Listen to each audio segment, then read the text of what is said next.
ബലഹീനരായ എന്റെ പിതാമഹന്മാരിൽ എത്രയോ ആളുകളാണ് നിന്റെ മുൻഗാമികളുടെ മത്സരത്തിന്റെ മുന്നിൽ ജീവശവങ്ങളായി പോയത്. എത്രയോ ആളുകൾക്കാണ് ജീവൻ നഷ്ടപ്പെട്ടു പോയത്.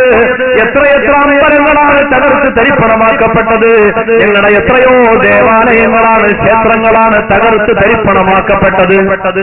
മുസ്ലിമാകാൻ വിസമ്മതിച്ച ആളുകളെയെല്ലാം അവരുടെ അടിവസ്ത്രം അഴിച്ചു നോക്കിയിട്ട് മാർഗം ചെയ്തിട്ടില്ലാത്തവരാണ് എങ്കിൽ ഉടൻ തന്നെ അവരെ വാളിന് ഇരയാക്കിയ ഒരു പാരമ്പര്യത്തിന്റെ ഉടമകളല്ലേ ഈ മുസ്ലിങ്ങളാകുന്ന നീയും നിന്റെ സമൂഹവുമെന്ന് ചോദിക്കുമ്പോ എന്റെ പ്രിയമുള്ള സഹോദരങ്ങളെ, തീർന്നില്ല.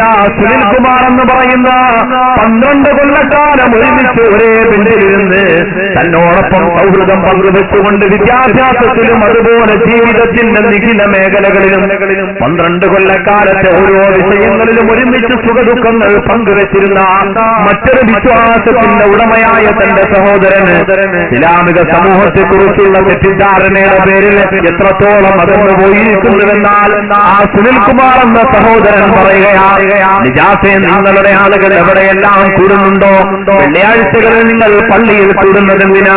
നിങ്ങൾ വെള്ളിയാഴ്ചകളിൽ പള്ളിയിൽ കൂടിക്കഴിഞ്ഞാൽ ഇവിടെയുള്ള അമുസ്ലിം സമൂഹത്തിനെ, മുസ്ലിങ്ങളല്ലാത്ത ആളുകളെ ഇവിടെ നിന്ന് എപ്രകാരം ഉന്മൂലനം ചെയ്യാം, അവരെ എപ്രകാരം ഇവിടെ നിന്ന് നിഷ്കാസനം ചെയ്യാം എന്നതിനെ കുറിച്ചല്ലേ നിങ്ങൾ ചർച്ച ചെയ്യുന്നത്? അതുപോലെ തന്നെ എന്റെ സഹോദരിമാരെയും എന്റെ പെൺമക്കളെയും എന്റേതായ ബന്ധപ്പെട്ട എന്റെ മതത്തിന്റെ അനുയായികളായ പെൺകുട്ടികളെ ലവ് ജിഹാദിന്റെ മറവിലൂടെ നിങ്ങൾ മതപരിവർത്തനം നടത്തുന്നതിന് നിങ്ങൾക്ക് പ്രത്യേകമായ സഹായങ്ങൾ ലഭിക്കുന്നില്ലേ?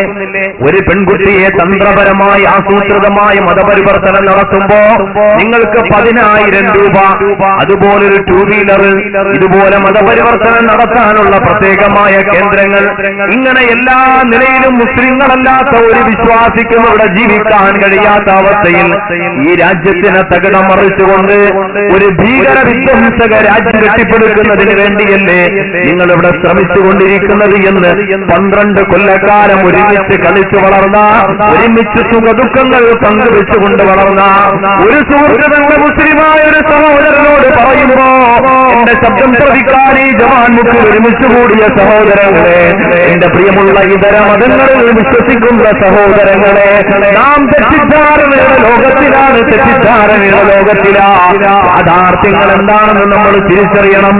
പരിശുദ്ധമായ ഇസ്ലാം എന്താണെന്ന് നമ്മൾ തിരിച്ചറിയണം.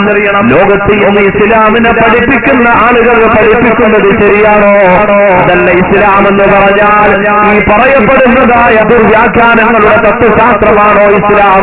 ഇത് നാം തിരിച്ചറിയേണ്ടതുണ്ട്. അതാണ് ഇന്നത്തെ നമ്മുടെ ചർച്ചാ വിഷയം. ഇതിനെക്കുറിച്ച് ചർച്ച ചെയ്യാനുള്ളത്.